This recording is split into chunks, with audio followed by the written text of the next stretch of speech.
Mais je suis d'accord avec vous, je pense que de toute façon, il n'y a qu'en voyant vraiment le métier qu'on peut apprendre. Après tout, même si la théorie, elle est importante, on ne savait pas tout, comme vous l'avez dit maintes et maintes fois depuis le début de l'interview. Donc voilà.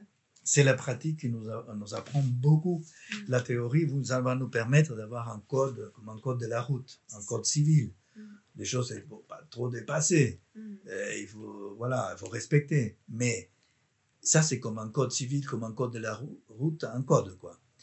Mais ensuite, après, c'est la pratique. Parce que, vous voyez, c'est un sculpteur, par exemple. Il peut étudier comment faire un objet, comment faire une table, n'importe quoi, une porte, une fenêtre, n'importe quoi. Une sculpture. Mais tant qu'il ne la fait pas, une première sculpture, une deuxième sculpture, il n'est pas sculpteur, quoi. Et peu importe le diplôme qu'il a, peut-être qu'il n'a même pas de diplôme. Mais c'est en faisant Bien sûr. son truc qu'il va devenir sculpteur. Il va devenir sculpteur par là. Beaucoup de choses, c'est comme ça. Et dans notre métier, c'est ça. Alors, évidemment, ça ne veut pas dire qu'il faut jeter les jeunes à recevoir des patients tout de suite. Non. Il faut faire aussi une analyse personnelle. Je pense, j'ai fait une analyse pendant 12 ans. Après, on fait ce qu'on appelle un contrôle, une supervision, si vous voulez. On contrôle sa pratique. Parce que c'est la pratique qui nous enseigne, mais c'est l'élaboration qu'on fait à travers de la pratique qu'on a au début. Par quelqu'un de plus expérients.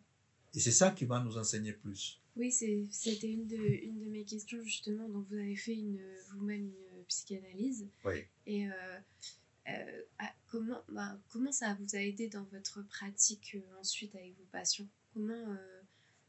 C'est quoi le lien fondamental, du coup, entre les deux? Pourquoi c'est tellement nécessaire de faire une psychothérapie ou une psychanalyse avant? La question pourrait être posée à l'envers. Pourquoi je voulais être psychologue, psychanalyste? Parce que je pense que, comme beaucoup de gens, peut-être pas tous, mais certains, que choisir d'être psychologue, clinicien, pas psychologue, peut-être d'évolution, développement, autre chose, on va étudier, on va faire des recherches. Mais si on veut être psychologue clinicien, c'est qu'on a une idée de la psychopathologie, une idée des troubles, une idée des problèmes. Ça veut dire que faire ça, c'est un symptôme.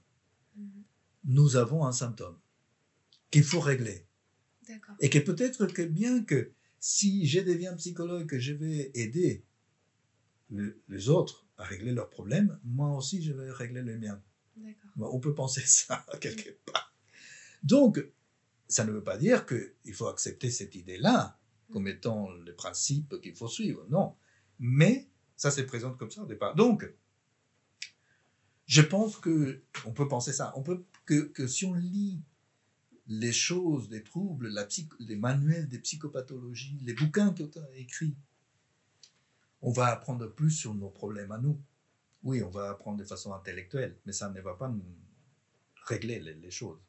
Donc, en fait, si on va faire psychologie, c'est que c'est un symptôme, ça, c'est un canal, c'est un biais, c'est un schéma pour pouvoir, un morceau du schéma accompli pour pouvoir travailler cette question qui nous anime peut-être depuis notre enfance ou depuis l'adolescence, etc. Donc, normalement, personne ne va obliger l'étudiant de psychologie à faire une analyse ou une psychothérapie, mais beaucoup le font, je pense. Y compris aujourd'hui, je ne suis pas sûr. On nous le conseille, on a aussi une psychologue, une ou un psychologue à l'école qui nous invite à être reçus justement pendant les études. Mais du coup, vous avez fait votre propre psychanalyse après avoir commencé vos études, ou comment ça vous est venu? Non, j'ai fait pendant les études, j'ai fait des études de psychologie 2 fois en fait. Oui. J'ai fait une partie au Brésil où j'habitais, et comme ce n'était pas reconnu l'équivalence exacte vis-à-vis du diplôme ici. À l'époque, c'était les 2 SS, aujourd'hui c'est les masters. D'accord. Et il a fallu que je fasse les 2 dernières années à nouveau de psychologie à l'université ici en France. D'accord. Donc j'ai fait bien après. Entre-temps, j'avais déjà fait un doctorat et après j'ai fait un deuxième doctorat en même temps que les masters. D'accord. Mais oui, avant ça, j'avais déjà, oui, quand je faisais ça les 2 années des masters, j'étais en train de terminer mon analyse déjà. Une D'accord. analyse qui a duré 12 ans. D'accord. Oui. Et vous pensez alors que ça vous a sincèrement aidé dans votre pratique?